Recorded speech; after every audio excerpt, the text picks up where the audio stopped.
youngest daughter is 26 years old, and she has a problem with her teeth. Yeah. And she goes to the dentist avidly, like all the time, find out what's going on. And during that time, her teeth started like chipping away, just like decaying away, like piece by piece. And for a 26-year-old young woman that's out here in the world, that's hard to realize that all of a sudden I don't have any teeth. And it comes from her drinking the water. This is what we were told. I'm working so I can take her to get her some veneers, because I just feel like at her young age she should have her teeth. With her, like we're family that we go to the doctor and find out what's wrong. And it's really stressful for her because she's embarrassed all the time and she wears a mask.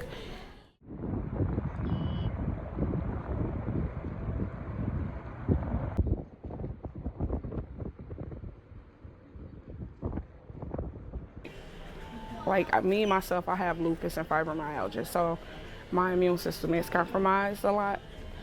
But my youngest daughter that lives here, we're always sick. It's like our immune system is basically depleted all the time. You can never discount the effect of poverty. You can never discount the effect of racism. You can never discount the effect of all of these other things that go into public health before we even talk about exposure to a water system that failed. And so that's where we talk about we can't do a causality, but we can talk about prevalence. We can talk about how there's more of these things. We can talk about that. But public health is never just one thing.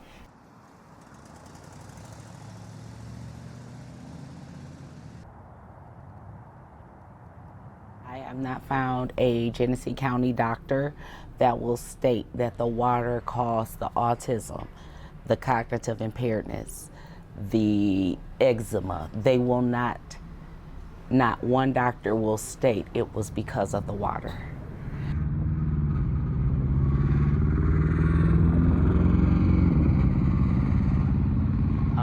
But for me personally, my oldest son suffered from eczema, still is suffering from it throughout his whole body, like from his head down to the bottom of his feet. My youngest son was diagnosed with autism before his 3rd birthday. And all of this happened between 2014 and 2017. Coincidence is what they're trying to say. I don't think so. I really do not think so.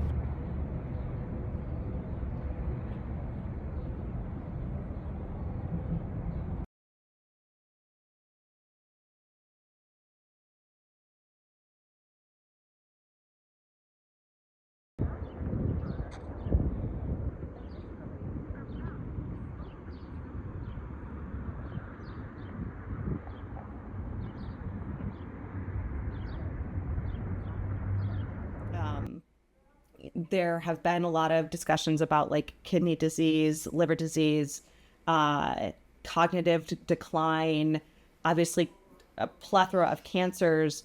And so the survey has expanded with a bunch of those to try to be cognizant of community wants and needs to get more information about that. There's that discussion about stigma where people are stressed, but we no longer talk about Flint as a resilient community, because this has a idea of we just keep expecting Flint to deal with it and to continue to be resilient and continue to be strong in the face of so much adversity. And so that being able to accept the services, seek out the services, and talk about how the impact of that, trying to kind of break that down is its own job. Now, not everyone's living in crisis mode. Some of it is they've gotten sort of used to and unfortunately it's like they've gotten used to this level of stress, and so it's just a chronic pressure now.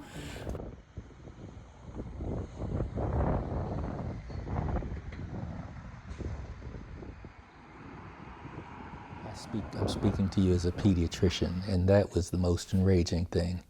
Imagine a young mother who's making formula every day using tap water and not knowing that it was contaminated by lead, and giving it to a newborn for 6 to 12 months And lead disrupts brain development. Lead accumulates in the bone so it can be released later. And so lead is still it's a bigger threat for infants and children. But we don't see the damage that can be done until a child faces challenges, the normal challenges along the life course, math, reading, comprehension. Those things, if the damage was significant, they may be made manifest, not as an infant, but when you're 6, 7, 8, there's a set of challenges that you face in academics. When you're 10, 12, there's a whole nother set of challenges that you face. I would love to see more resources. When I say more resources, they need more speech therapy. They need more professionals to come in and give a true diagnosis and true support. More occupational therapy, more physical therapy. We just need that support for all of these children that all of a sudden, since the water crisis, have problems, these developmental delays. You know, I wish this never happened to my community. I wish that we had better support from the government and better ownership. Just do better. You know, they always talking about the children are our future. They gotta have safe drinking water. So just do better. That's all I want. You want your Coke? You got Coke. You got it?